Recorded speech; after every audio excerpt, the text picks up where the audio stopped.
Something deep is stirring at Kings Island. In this haunt season, the Vampire King is ready to rise. Hello, everyone. Alongside Ryan, I'm Don, and this is Tower Topics.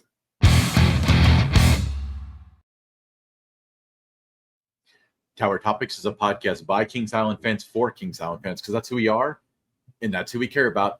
Hey, let's kick this off by thanking our Prestige members. I wanted to give a big shout out to Miss Mandy, 1983, Lil Mac, 21, Brian Hauser, 330T, Logan Lipper, Aaron Bort, Jacob Fix, Damon Barnes, Dakota Cole, Eric Grau, Dustin Jackson, Songstress Miku, Lack Ray, Galaxy B-Boy, Medic 302, Eastern Coaster Guys and Girls, Justin Y, and Mike Garrett. Thank you guys so much for supporting Tower Topics at the highest level.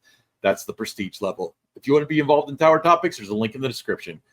Members get early access to the videos, exclusive content, exclusive live streams, and some tiers even get some free stuff. So hit that link if you want to be on board. So, Ryan, over Labor Day weekend, I had a chance to visit Kings Island and construction on the entrance to the Order of the Dragon Maze.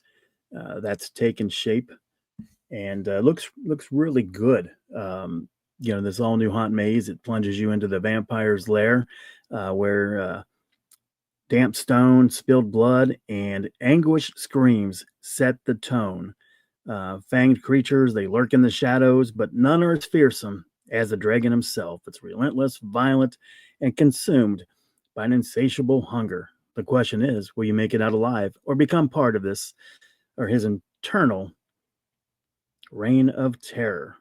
Haunt over the years, it's delivered some, really good mazes, but, there's something about, to me, Ryan, the Order of the Dragon that feels different, bigger, bolder, just not another Kings Island haunt maze here. I think we're talking about, this has storytelling, atmosphere, and intensity taken to the next level from what we're accustomed to at the park. And I think from the moment you step inside this maze, it's going to feel like you've crossed into another world. The set design, the soundscape, the characters, it's all been dialed up. And this maze is designed to pull you deeper than anything else that you've seen to date at Halloween Haunt. And I think that's a good thing. We need to see the elevation of the event, so it's kind of really softened up in the past few years. So I like the direction they're going. Yeah, I mean, I was out of town this past weekend, but you and a lot of other people sent me this picture that you can see from, near the entrance to the bat. But I don't think that they've ever done a facade this intricate, this like 3D. I mean, this obviously isn't like real concrete or anything like that. You can see it very evidently, but the closest they've come is kind of the facade that they used to put on like the R.L. Stein Nightmare thing and Delta Die and all, on the side of the building that got torn down. Yeah, those are bringing back memories. Yeah, and that was the best house for a while. And honestly, like in hindsight, I don't think that they've really topped. What was the one we agreed on? It was the one right before Delta Die. It was like your typical haunted house. They had Fear Street. The name's eluding me, but you and I agreed that was essentially the best haunted house they had done in a long time. And I don't know if they've necessarily topped it. I mean, Hotel St. Michelle's up there, but this is such a good sign. Yeah, a lot of times, there would be some guest pushback. It was too scary, too intense for my kids, so I got dialed down a little bit. But I think this is really impressive looking, from the outside. Obviously, I haven't gone in and walked around to see what it looks like on the inside, but it's not something that Kings Island is doing. So let's make that clear right now. It's Plague Productions, is the one putting this maze together. They have a great reputation. The mazes that they've done at other legacy Cedar Fair parks and that have been, really well received. And as soon as I heard that Plague Productions was going to be involved in doing this maze, but also the Conjuring, you knew that the haunt experience was going to be dialed up. But it has to be, because now there's an upcharge to experience these mazes. Now, this one isn't the separate upcharge to the upcharges. This one is part of the, you get the maze pass that'll allow you to do this one and Killmart and Slaughterhouse and Hotel St. Michelle. So I think that, it has to be elevated, or else there's going to be a parade of guest services, on opening night, opening weekend, every night of haunt if it's not. So But it's really impressive. It's, it got me excited about the haunt season and just seeing the detail. But even just walking around the park too, there's a lot of other decor that's out right now. I don't know if they're ahead, they're behind, but it looks really good with what's out there. Uh, walking through Pumpkin Eater, that looked really good. Hook, that was a good one. Hooked was another one. Abandoned in Rivertown. Everything was coming together nicely, and you could see that the haunt season was just around the corner at the park, and you could just it was like a change in the wind. Over Labor Day weekend. You have the summer season, and it's but it was a little bit cooler over the weekend, and you just felt that that season was here. And I was going through like where um, Pumpkin Eater net is, and you look over and you have the Viking Fury, and they've got the weeds and everything that are really grown up, but just with the wind, the way it was blowing and stuff, it just felt like the Halloween season is here. Yeah, it's officially Halloween. Some would argue that the day after 4th of July is the start of Halloween season. I'm not one of those people. So Don, you actually planted like an interesting earworm in me, because you said that if it's not intense, then there's going to be a line of guest services saying, "Why did I pay for this?" But also, you said that intense and not well staffed. I think you have to have those two elements to it. It has to be they're expecting to have what you see at Land of Illusion, Dent Schoolhouse now, because you're paying for it. So the level definitely has to be elevated. Will it be that good? I don't know. Remains to be seen. But that's what the expectation is now, that there's an upcharge for it. Well, my thought though is that if you think that there might be a line of guest services saying like this was not meeting my expectations, but you also mentioned that for the other haunted house where Coney Barbecue is now, that they had to dial it down because there were complaints. If both happens, what wins? That's going to be an interesting thing. I think now that you're paying for it, they have to deliver. Yes. They may not, I don't know. I mean, maybe they don't care if people are upset, they don't like it. I think the reason you're going to have a parade at guest services is, probably because there's still going to be a lot of guests that don't know that there's an upcharge. They can post it on their Facebook page. They can put it on their website, in the small print on page 72 of the website or whatever. But, they're not going to reach everybody they need to. And that's going to be a problem, because if you have, let's just throw out a number, say there's 25,000 people there on a Saturday night, the first Saturday night.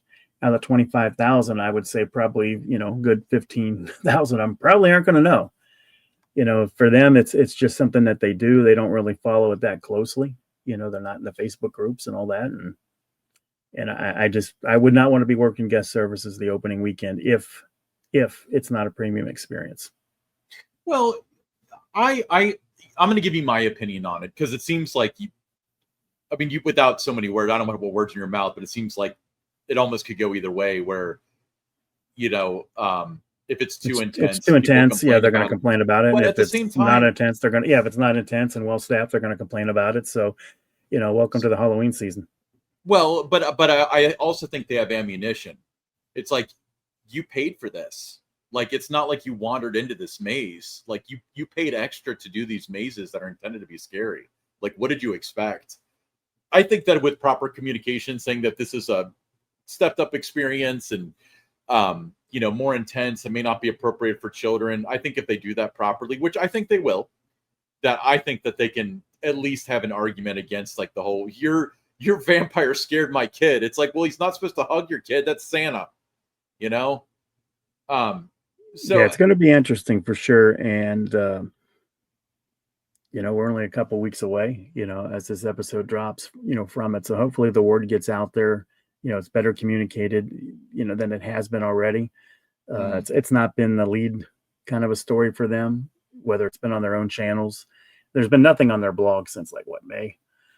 So you would think that would be an opportunity there to do some storytelling about, not just that these mazes are now an upcharge and say it's an elevated experience, but do a story, on your own channels, do it on your blog and kind of tell the story about, why it is going to be an elevated experience, why you do want to, buy this pass to be able to do the mazes, why you don't want to miss out, create that fear of missing out with the mazes and why, it's now an upcharge. And, There's not really been an explanation other than, you know, here it is this year, and you know, we're elevating the experience, but you're not saying how. You know, so tell us how Killmart is different. Tell us how Slaughterhouse is going to be different. Tell us how, um, you know, what I say, Hotel Saint Michel is going to be different. You know, let us know. You know, and you can do that through storytelling on your blog. You know, integrated on your social channels. But let everybody know why Haunt is different this year in terms of the upcharge. You know what what guests can expect in terms of the experience. You know, a lot of places do that. You know, you see the other, you know, parks outside of the Six Flags chain, they're always doing these, you know, guides to their events, and you know what guests can expect this year. They're getting the media to run those stories, what guests can expect. You know, so there's no reason why you can't do it there too at Kings Island, and you know, Cedar Point for that matter, since it's in the neighborhood. You know, sort of. My thought though is like, last round of episodes we kind of discussed how they should have backstory videos for, like, they should do it for this one. Not necessarily the Conjuring. Again, that kind of has its own lore, but a backstory video with this, and especially if it's well made and you assume that it's going to be passed around and stuff.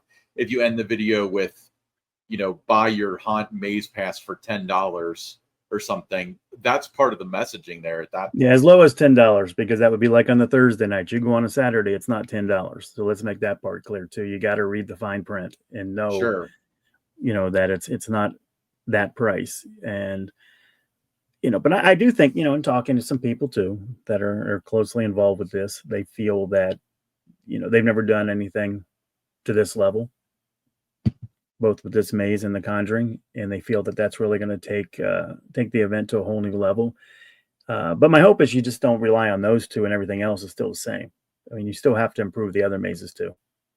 I fear that those two will be elevated and the rest will be the same. That's my expectation at this point, to be honest with you.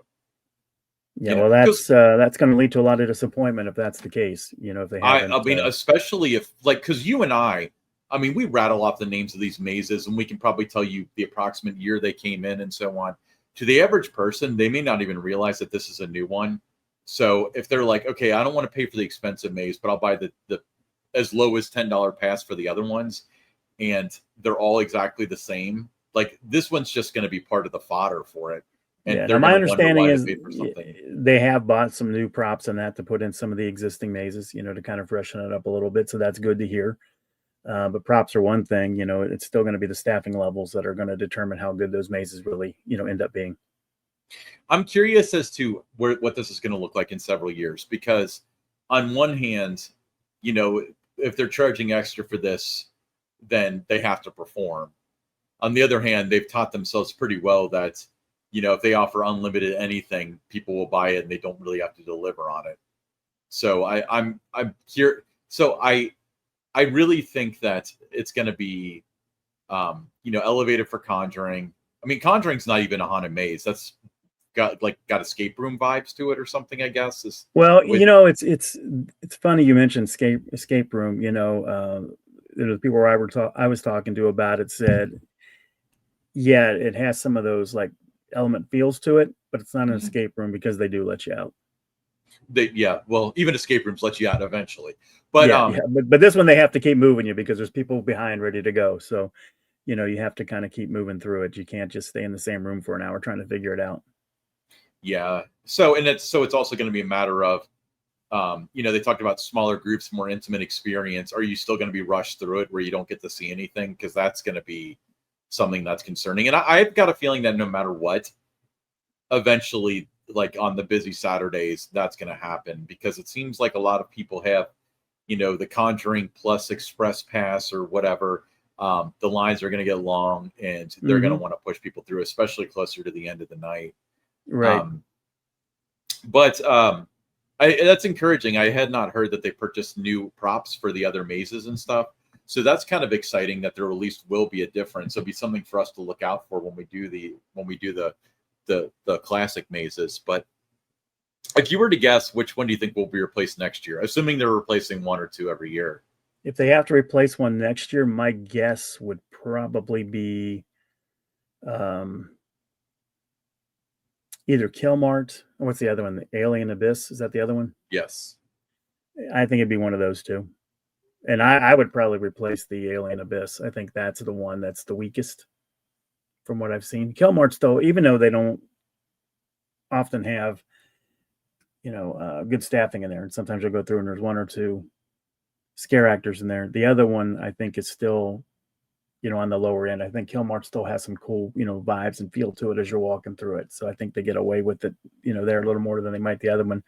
But I definitely think they need to add a new one next year. They need to kind of start doing that every year. There's a new one, and then every 5 or 6 years, you've kind of turned it all over and you're back to the beginning one again that you're changing out. So I think they need to do that. You don't want to have a maze that's been there for 12 years. I don't think they have that option anymore. Like I really think that, I mean, how many people not okay, we reach a demographic that does not represent the whole of the people that visit Kings Island. But how many people have we said, I don't care that it's an upcharge. They've had the same mazes for 100 years. I just go for the rides. And I wonder if you're going to have that group. Well, right. But but I don't think that attitude would be there if it wasn't true. I think because there used to be like a new hot maze every year. Mm-hmm. And remember, like when you guys would have that, like when you worked at the park, 2 or 3 sometimes too. I mean, there were 2 or 3 new mazes that we were touting. Well, there was always a headliner though. So like when you guys had the dinner, the Fright Fest or whatever, you'd buy the buffet and then you get to be first to go through the new maze. Like they just haven't had anything like that in a long time. No, Urgent Scare. Remember when that was new? Yep. That was one of the ones in 2008. Then you had, a few other ones that have kind of come. Slaughterhouse is one that I think you can keep that same kind of theme, but you rename it. Maybe you freshen up some of the rooms and stuff in there. But I think you have to have some kind of, it's a haunt event. You got to have something like that with Slaughter not in there. So it doesn't work without that. But I would think, you got the one maze Cornered, that kind of moves around the park. It's been built in different areas. You could do something different with that. Put that in a different spot, make that an elevated experience. So there's a lot of opportunity there for them. But I'm really, I really did get excited when I saw what the outside of this new maze looks like, an action zone location right next to the bad entrance. So you can't really miss it, if you're in action zone with it, but it, it looks fantastic. I think that one's going to be a home run for them. I think more people will actually like that one than I think the Conjuring maze. I really do. I think that one's going to be the favorite. Just the vibe, the way it looks from the outside, and just talking to some people that are close to the situation. They're real excited about that one too. Hot take. I think you're right, but I honestly think that there is no chance whatsoever that the Conjuring is going to be the one that people are buzzing about, because if it's charged separately, they're going to have high expectations for it. And whether or not I can meet those expectations, honestly, it doesn't have very much of a chance, because I feel like you're going to have this hype and stuff. And it's never going to be, it was starting at $15 and it was worth way more than that. But this one, if it's just a new one and it's included with the starting at $10 pass, I should probably get the real names for these things instead of the pricing. But everyone's going to just call it the Conjuring. They're just so they're not going to go with the full name. No. Well, I'm saying like the pass for it though, which is the scare pass, whatever, the $10 starting at $10. We'll talk about that. Let's walk through that, Ryan. Pull it up and just kind of walk through what the different options are, what the price is, depending on what day of the week you go. So it's not the same price on a Saturday that it is on a Thursday, or a Sunday night when they do haunt. Yeah, I think that we can do some pretty cool things, and Don, and I think that some people, maybe even within the ranks of Kings Island, are shocked at how well we're receiving this, because I just think that this is kind of a good idea. I stand with the people that said, my past that included haunt has always included the mazes. I feel ripped off. Like, I stand with them. I understand that. But in order for us to not have Kilmart again and not have, Cornered again and not, the same stuff every year, they got to do something that incentivizes them. So that's why I'm kind of supportive of this. Like, I do feel for the people that kind of feel like they were left out. But at the same time, it's, I guess we got to pull off the Band-Aid, although I wish they would announce it ahead of time. Let's start with The Conjuring. So it starts at $15. So as of this recording, Han is not opened yet. So September 19th, it's $15. September 20th, the Saturday, it's $20. And then it's open on the Sunday, Don. Is it open during the day? I don't know. That's a good question. Can you buy a ticket for it on a Sunday? So Monday through Thursday are blacked out that week, but Sunday, is Haunt open on that?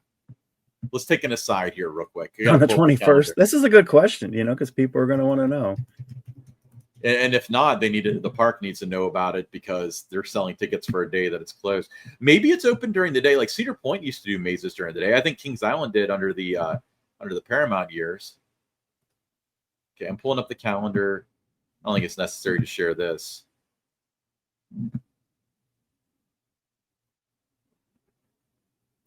Huh. I will share this. Okay, you will. I will I'm share intrigued. This.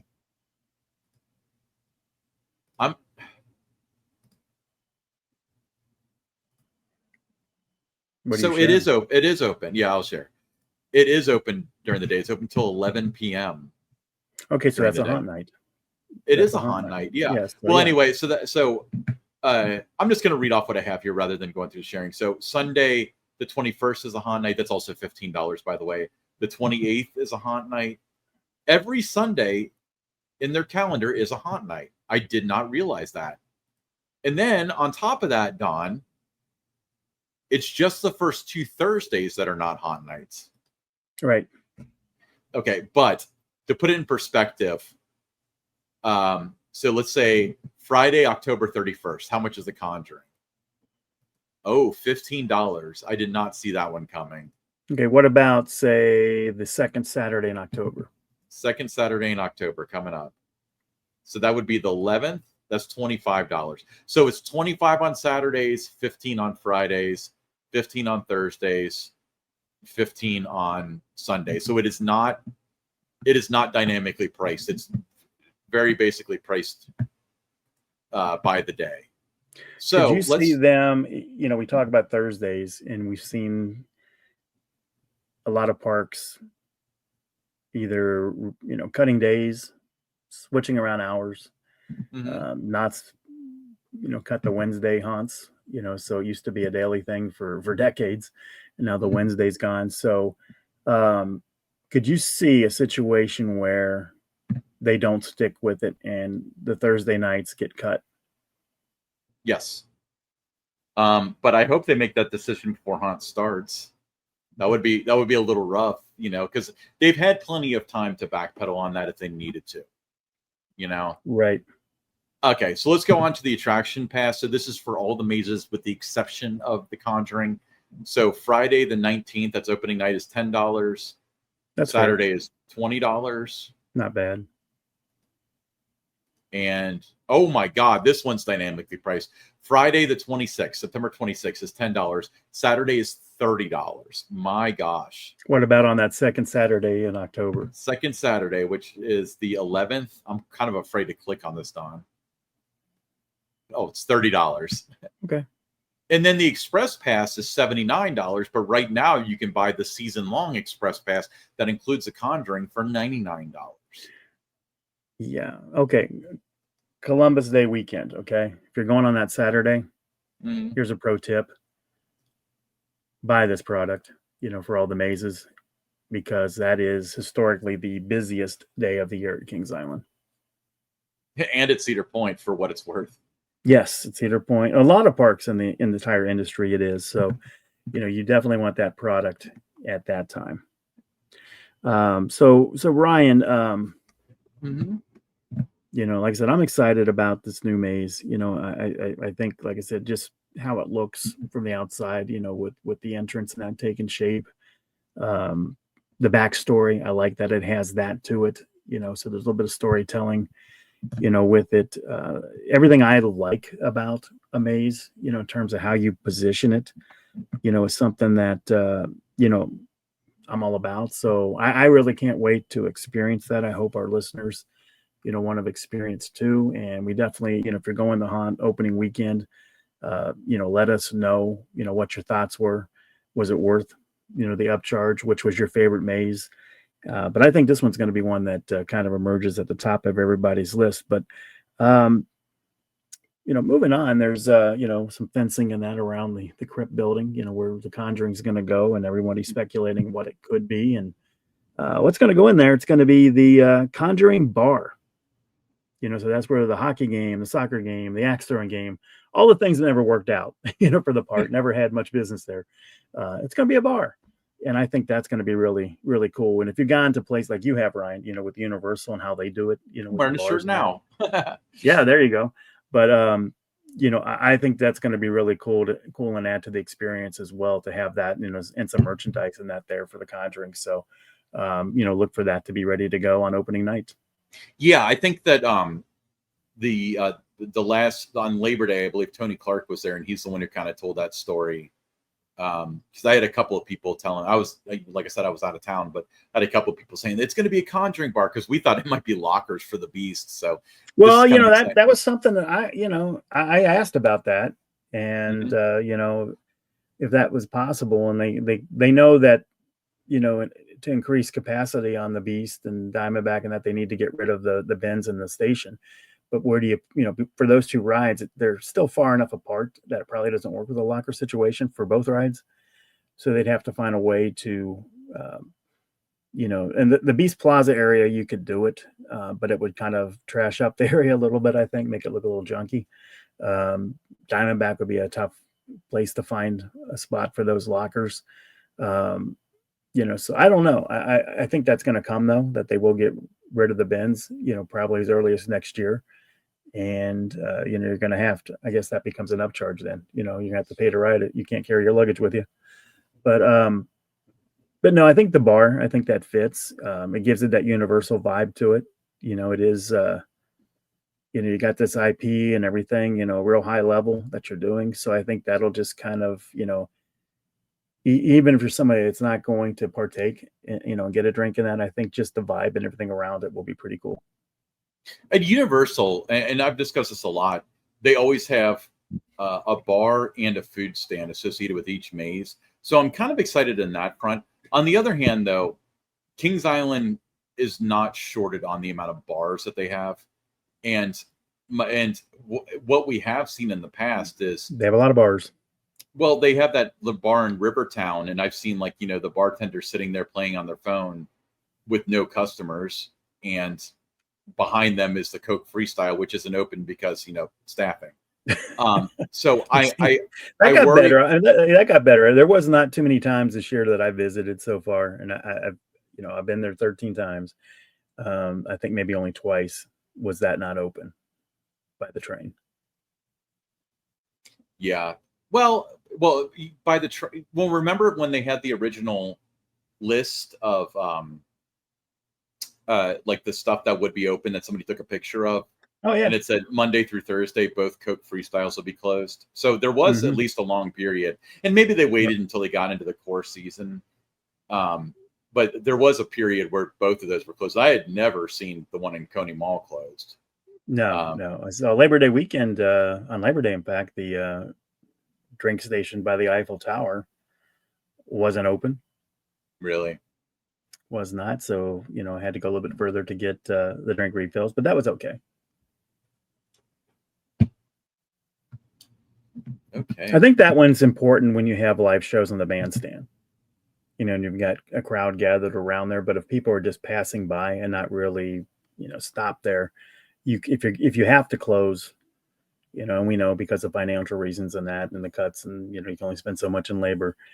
If you have to have one not open at certain times, that's one. If there's nothing going on in the bandstand, I think you can get away with it there.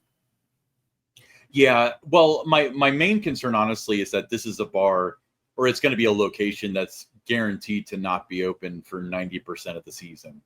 And then it's going to open evenings during haunt, which, if they start making a lot of money during haunt, they see the value in it, then I guess I can't complain that much. But that's the only thing with it. It's not like they took an existing bar and they rethemed it to the Conjuring, and it's still going to be a thing in the, come Yeah, we're gonna April have of to next keep year. listening to that. You get, there's always that small group that they always have to say what an eyesore the crypt building is. It's only used, 6 weekends a year, those kind of things. We'd see that battle cry all the time. But the majority of the guests in the summer months, they don't really notice that. They're not looking for that. I think you have to know the park really well, and you have to be, someone that's going to notice if, they cut the grass somewhere. You have to be one of those kind of people to really pick out, the crypt building is sitting vacant in July. But most guests, they just go about their day. They don't even give it a second thought, and they just enjoy, walking over toward the Beast, or if they're going the other way, walking toward Whitewater Canyon or the train or wherever they're headed, Diamondback, and they pay no attention to that building. Yeah, I agree. I think for me, I don't see it as the eye, because even when Tomb Raider was open and the crypt was open, people would say that it's an eyesore in Rivertown. I never felt that way. It never, You know? well, never fit the feel of Rivertown. I mean, it kind of destroyed that because you removed the flume ride. You had Kenton's Keelboat Canal there, and you had the water and all that, and the train would come around the corner and there's the water. I mean, it just really gave it a Rivertown vibe. And when you remove that attraction, you remove the water, and then you built Diamondback, and that, Swan Lake was gone. It just really added even that much more to it. So Rivertown is just as we've said before on the podcast, it's just a shadow of what it once was. So in that respect, yeah, that building, that attraction with Tomb Raider never fit in Rivertown. In fact, Tomb Raider probably should have gone in Action Zone somewhere, because of what that was. So I would have built that, somewhere in that area of the park, and I think it would have been a better fit over there than where it is in Rivertown. But that's not what we have, So we have a building there that's only used, X number of weekends. But I don't even, for me during the summer months, I never look over and notice and say, hey, there's nothing going on in there. I just, I'm on to my next ride, my next, get a drink, or my next food, wherever I'm going. I don't really pay much attention to it. Yeah, for me, I mean, I guess the only thing that that really bothers me is the opportunity cost of, we got this huge building where there are millions of possibilities, and they have this like haunted house in there, But with that being said, maybe the Conjuring will be worthy of a 5-story tall building. We don't know yet. I believe it will. Awesome. So in other news, something that's actually kind of exciting, but Kings Island shared with us our first ever look, I guess behind the scenes would be the term for it, of Phantom Theater opening Nightmare. And you see some of the faces here. Some of them look kind of familiar.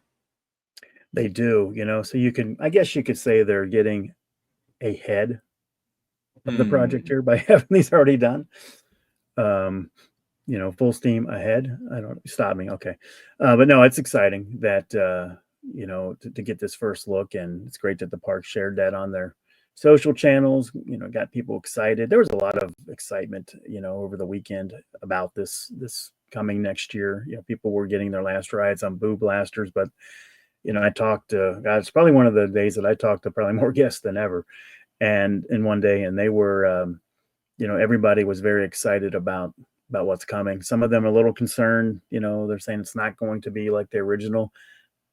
I get that, but I think this is a good thing that it's not going to be like the original. I think it's, it's going to be really, really well done, and with the technology that they have now. And then you look at this, and everybody was like, well, it's just going to be projection screens. Well, this tells you that it's not going to be just projection screens. So I think there's a lot to be excited about. And that would be a reason, for me to, if you haven't renewed your season pass yet, you might want to, because this is going to be pretty cool. Yeah. I wonder, I don't know what these are made of. I wonder if the mouths move or not.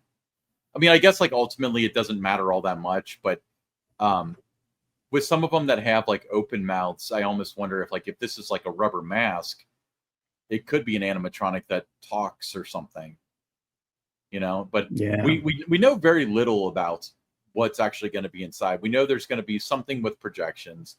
There's going to be screens involved. I keep on getting a million questions about whether the ride system will be replaced. I don't think so. I don't either. I hope the guns are replaced. I hope they actually put in flashlights. I know that there are other dark rides around the world that use flashlights instead of just like a gun. And our whole system is like so messy; it's not very good. So I think it needs to be replaced. And I think that if they actually get it working and stuff, the shooting element might actually add to the ride rather than kind of cheapening it.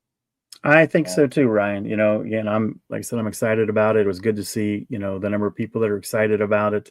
Everyone has a lot of questions, same questions that you just said you've been getting about if it's going to use the same system and that, but that remains to be seen. But, we thank Kings Island for the heads up with this post. Yeah, I hope there's a lot more of them. I hope they definitely exercise the art of tease but not spoil, because I do not want to know what's inside, but I do want to be updated as to what's coming, because that's super exciting. I agree. Yeah, I really hope it's something that, you got to experience it to see it before they put the POV out there. Yep. Okay. We'll be right back with the segment we like to call Buy or Sell. All right, Don, buy or sell. After what we saw in the second quarter earnings report, with an attendance drop of 9%, season pass sales off 8%, revenue down 100 million, and 5 billion in debt, Six Flags is facing a park sell-off, possible bankruptcy, because of the situation that in Kings Island is among the 10 or more parks that Six Flags may sell. So they're saying it will be or could be? It would potentially be part of maybe 10 or so parks. Well, what I think, Ryan, is that at this point in time, where they are, the hole that they have, what they have to do to get out of it, nothing's off the table. So I think if the right offer came along, that Kings Island was one of those parks that someone made an offer on that they couldn't say no to because of their situation, then yeah, I mean, it could be moved to someone else. I don't think there's too many untouchables in the chain. So I think they would listen in on just about every part. Nothing's off the table. Yeah. Desperate times call for desperate measures. I don't think you and I are in a position to predict whether or not they'll be bankrupt. No, and I don't want to, I don't want to be thinking about stuff like that. I knew that it would be, and we talked about it on the podcast. I've mentioned it, I think, in some of the blogs that I've written, that I felt that, there would be some a challenging time the first 2 to 3 years. Mm-hmm. Anytime there's a merger, there's always those challenges in that. So I thought 2025, 2026, pretty challenging, might look a little bit better come 2027, and then by 2028 be ready for the reset, and the future would look kind of bright for Six Flags. Nobody had any idea it was going to be this challenging. I mean, I didn't think it would get to this point or anything like that. And that's kind of, it's going to probably change, what they had in mind by the time they got to 2028 with some things. But, hopefully it, it starts to get a little bit better, because that next year probably, could be even worse with the way it's going. And there's the thing for me that has been the hardest part of all of this is you see so many talented people, hardworking people that have been there for 20, 30, 40 years at some of these parks, across the portfolio, and they get shown the door, no fault of their own. And a lot of institutional knowledge, goes with it. And as you see that happening, and you start to see, with the social posts and that, everybody commenting that, that's an AI image, or, oh, that post was definitely written by, Chat GPT, and stuff. And I think the more of that you start to see, because you don't have enough people, people start to call that stuff out. It's not genuine, authentic anymore. Personally, I don't know. I mean, I can't tell what's, been done on AI, what's not done on AI. There was some post that Six Flags St. Louis had done about one of the sandwiches or something that they had, back in August, and it looked really good. And I commented on it, and just, my typical thing that I always say, it's it's dumb, it's stupid, but I do it all the time. I saying, if that tastes half as good as it looks, the guests are all in for a real treat. And then people started messaging me and saying, you do know that's an AI photo, don't you? I'm like, I don't know. I can't tell. I don't really look at it that closely to know or anything. But, I know you're a big fan of using AI to create some things, Ryan. You and I have discussed that I'm not a big fan of it because of leery about my information, being able to dig into things, by when you put that in there, it has access to your stuff, right? So I've not been a fan of that. I'm still old school when it comes to a lot of things like that. I still I still carry around my wallet, and that I don't have it like in an on my Well, phone and all those kind of things with my with my bank accounts and all that stuff. So I'm a little yeah. older school with that, and that still with AI, and those other things that come with that. It's still kind of, I'm just leery, and I'm just showing my age about that I'm not, if I was 24, 25, I'd probably be all about it. But at my age, I'm afraid to, like, if I type something in, okay, now it knows where Don lives and all these other things. It finds everything. It could find everything on my phone. And But don't you think you could do that without you interacting with it? I mean, remember it was raining at Holiday. We're so derailing this conversation, but remember that when we were at Hollywood Nights and it was raining, and I was looking up like Tower Topics and stuff, and it was saying stuff like, "Oh, Ryan does this, and Don does this, and Don left Kings Island at this time, and Ryan used to work here." Like it yeah, I just guess scours the I don't internet. know. I guess it does, but I don't know.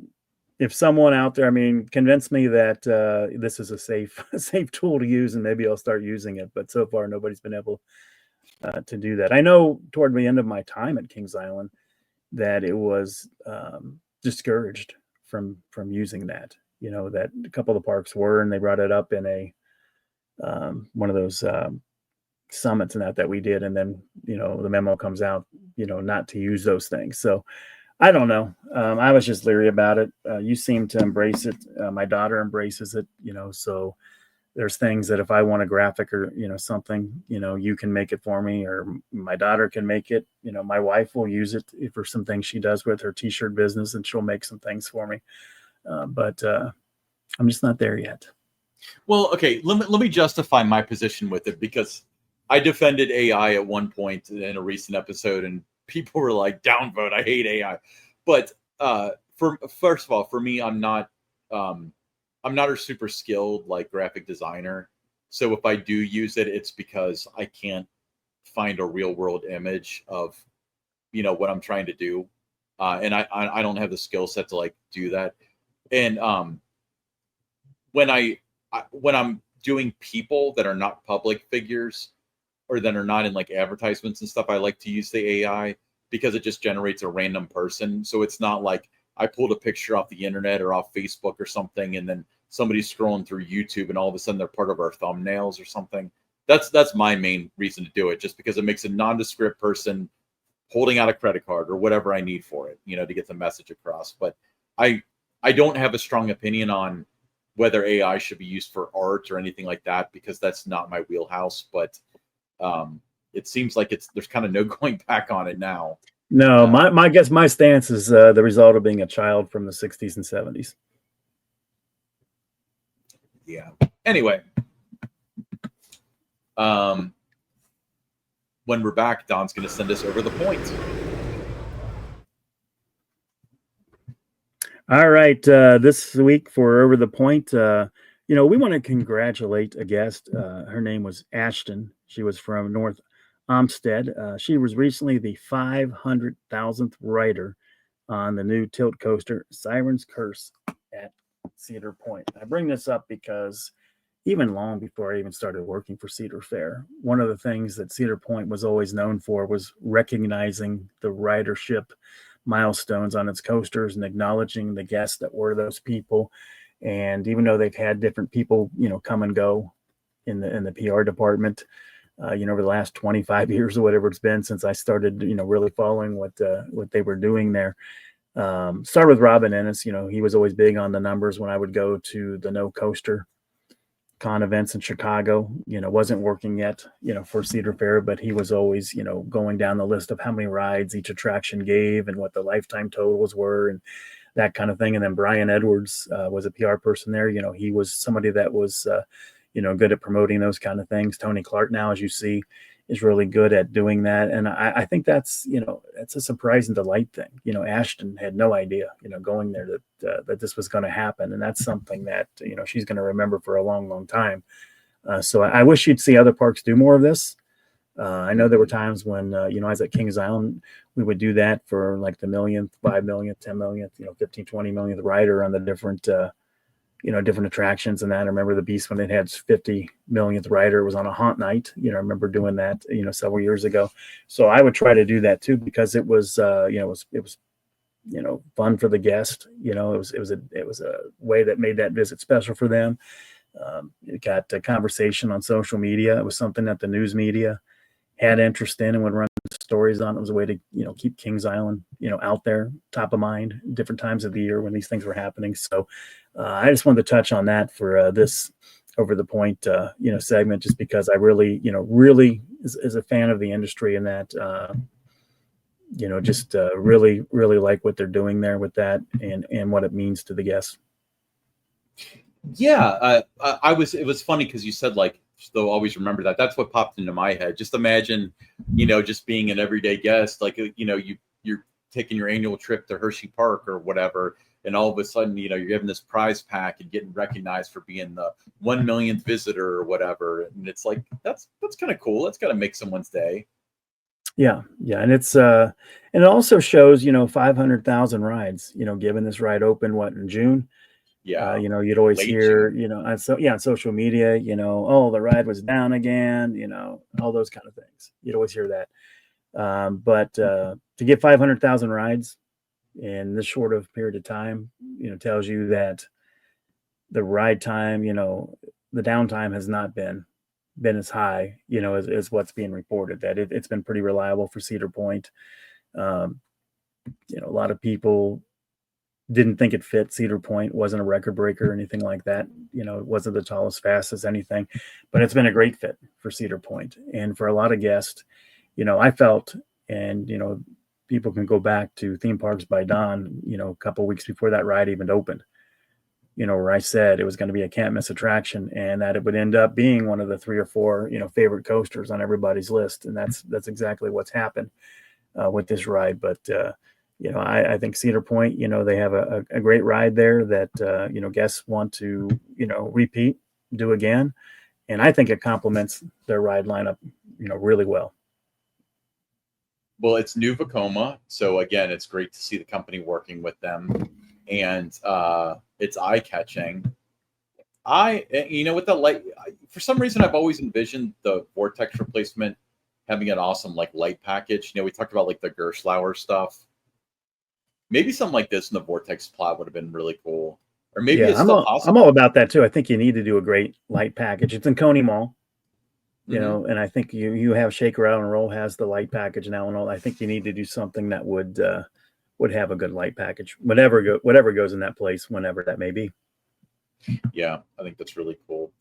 Awesome. Well, congratulations to them for that. That's exciting and it's fun. And Kings Island hasn't done that since you left, really. I think I can't think of the time. No. And then there's some they when you saw some of the numbers that they were reporting for the ridership and stuff, there were some rides that they didn't count it right.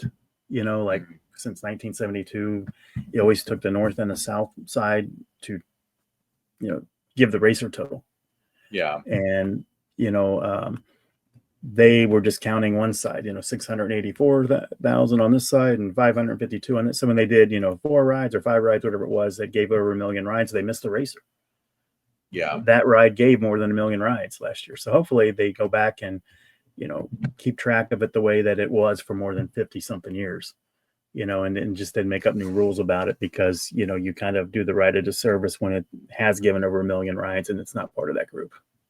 All right, we'll be right back with the listener questions.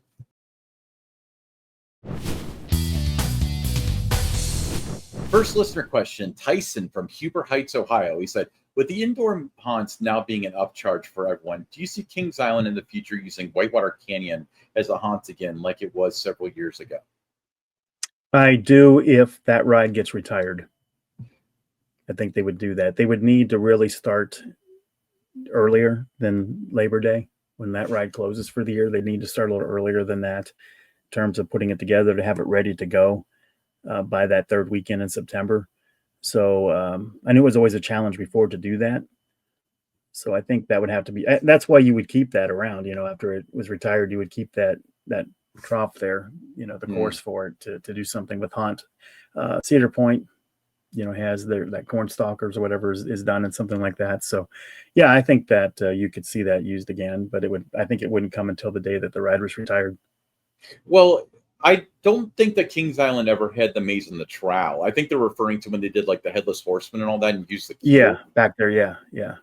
But I think that what he's getting at is the I think trowel. they would So, use it. Yeah, I think they would use it after it was retired. But yeah, there wasn't enough time to really turn it around. yeah. All right, that's interesting, and I think you're absolutely right. And I fear them leaving Hunt props out throughout that trowel and the train going by, and it's Yeah. July, and Oh yeah, you'd see that. Anyway. Brian from Glen Allen, Virginia. He said, Don and Ryan, what's up with the blatantly rude and disrespectful behavior from Kings Dominion / Six Flags America's regional social media manager, Kyle? Not only did he turn his head when he saw Don at Kings Dominion, but he continues to ignore others, including myself, by doing the same thing. Is this the Six Flags way, or has the little guy developed a huge ego? Perhaps he's gotten too big for his britches. Thank you for your time.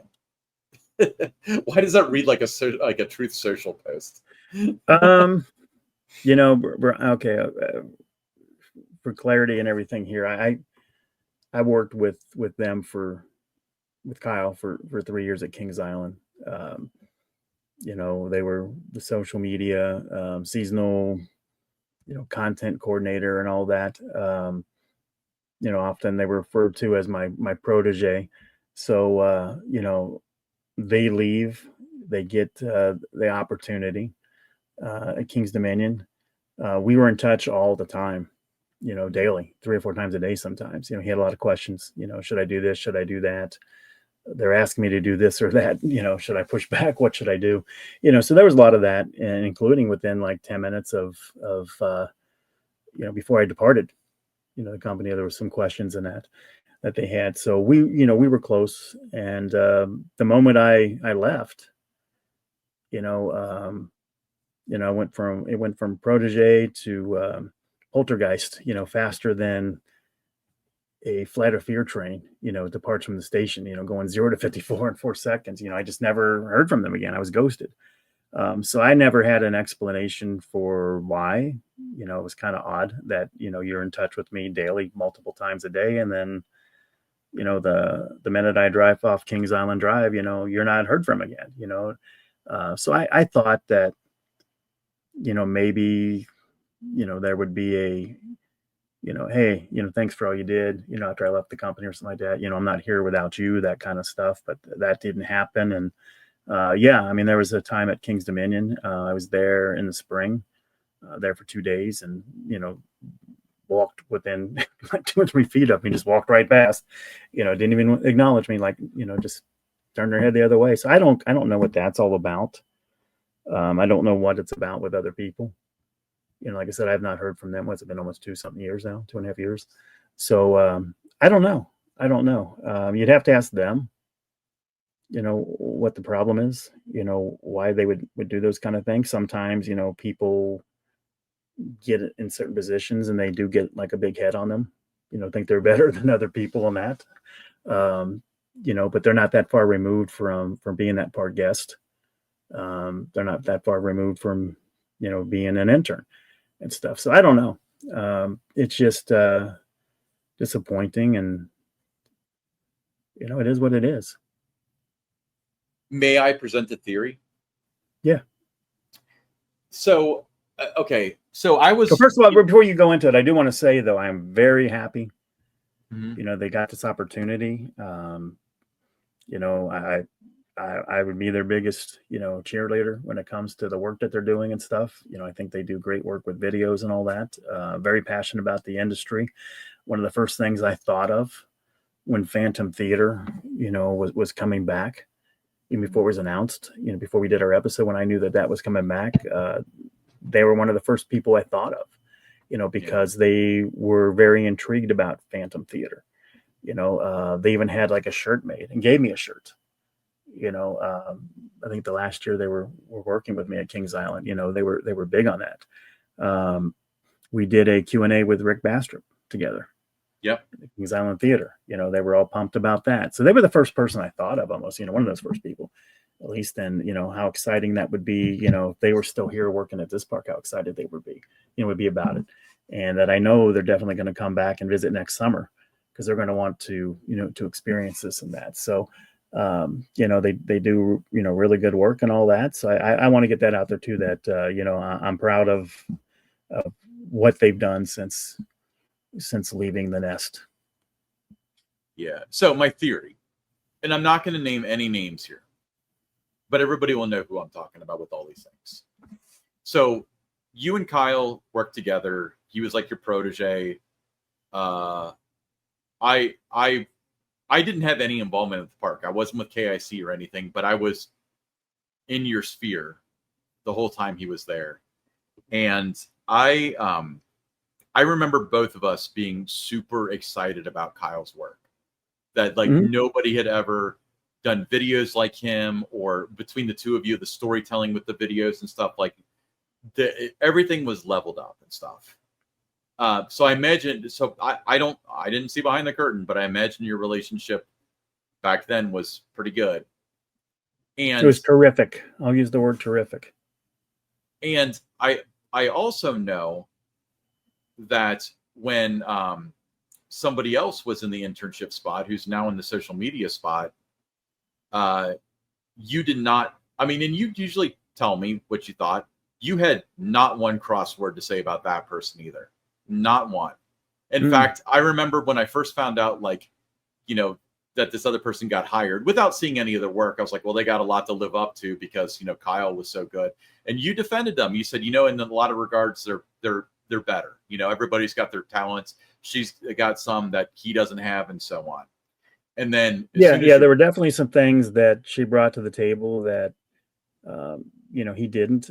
She was, someone that could elevate the TikTok channel and, that type of thing. Now he had the knowledge of the industry and the park and the passion and all that going for him. But there were some things, that she did, that were going to be better, and if you could have, combined both of them together, that would have been really something special there to have. But like you said, there wasn't any, any negative situations or anything like that. They both came in. They were both given opportunities to show what they could do. You never had a crossword about either one, and you're always proud of their work and stuff. The moment you leave, all of a sudden you got one of them ghosting you, the other one telling people not to associate with you, like just real vicious stuff. I wonder if there's a person who may or may not still work for the company that was telling them, as the moment you left, Kyle, Don didn't want you to get that job at King's Dominion. You only got it because I made a call. He was the one saying that they should hire somebody else. And maybe even saying that to, the current social media person. Maybe saying like, Don always ripped on your work. He thought it was terrible. I could just absolutely see that person doing that. And then now you've got these two people in which you had no friction with whatsoever, especially Kyle. And all of a sudden, they're completely disassociated with you, say horrible things. The minute I left. Which means as soon as you were not there to defend yourself, there might have been somebody that's been known to be a little bit on the sneaky side, a little bit on the underhanded side. I think that both of them have been manipulated. And that's why I don't hold like any, with Kyle never did anything to me. I didn't know him that well. Every exchange I had with him was pleasant. I know that you feel a little bit differently because you helped him out, and he's probably in the position he's in because of that. But I think that he was put in his young, ambitious brain that you were working against him the entire time, and that somebody else was the only reason that he got this job, and that if you hadn't left, then maybe he wouldn't have even gotten it. That, and the same thing with her. It's almost like a level, like I feel like they've been manipulated. Like I feel like somebody that they looked up to told them a bunch of lies. I think that a lot of, the hate towards me, not that Kyle's done anything. I can tell you one of the two would not have bought into that part if it was coming from that one individual. And there are several reasons why I know that probably wouldn't be true. So I don't know if, I mean, it might have played a part that, if you ever want to come back here, you need to disassociate from him. But I don't think there was ever, he didn't think you were good or anything like that, because they would have known better. Maybe, but also it's kind of like you get surrounded by different people and stuff, and then all of a sudden, you got this guy that's kind of like a higher up. I mean, he's director level, and you're just, area manager, whatever title he had at the time, and you're looking up to him, and then he's telling you these things like, the truth is behind the curtain, Don said this and said that. I could just see it, and I understand like the nature of your relationship with Kyle. Yeah, what was very odd though, the way it panned out, because neither one of them have their position. If it wasn't for me helping them get that job as the seasonal to begin with. I can remember the one that's, currently there, one of the things that, I said after they did their interview was, they'd be able to do things out in the park, with video and that, because they had a background, shooting sports. And I said, if they can do that with the action and sports and everything like that, I said, they can certainly follow a roller coaster train, or shoot a show, those kind of things. So I said, that's who we should hire for both of them. And that's who did get hired. And, like I said, they wouldn't know it today. But, with Kyle, still a biggest cheerleader he's ever going to have, in his life when it comes to, his work and all that, and wanting them to see, to see him do well. What the other one, why all of a sudden that became, what it was as soon as I left, I don't know. I don't care. They can do what they want. They can knock themselves out with, sending all those messages through their Instagram to people that are content creators and saying, if you associate with him, you can't associate with me. I'm not going to do that kind of stuff. So, I don't know, but I think it's, for both of them, wish them the best of luck with things. They can both do whatever they do, trashing us and trashing Tower Topics and all that. We're not going to go away. We're still going to be here. They've not had success with that in 2+ years, that, and one of them has more been about that than the other one. The other one, we just know ghosted. We don't know why, there's been no conversation or anything, but the other one, we do have the documentation, everything about what was going on.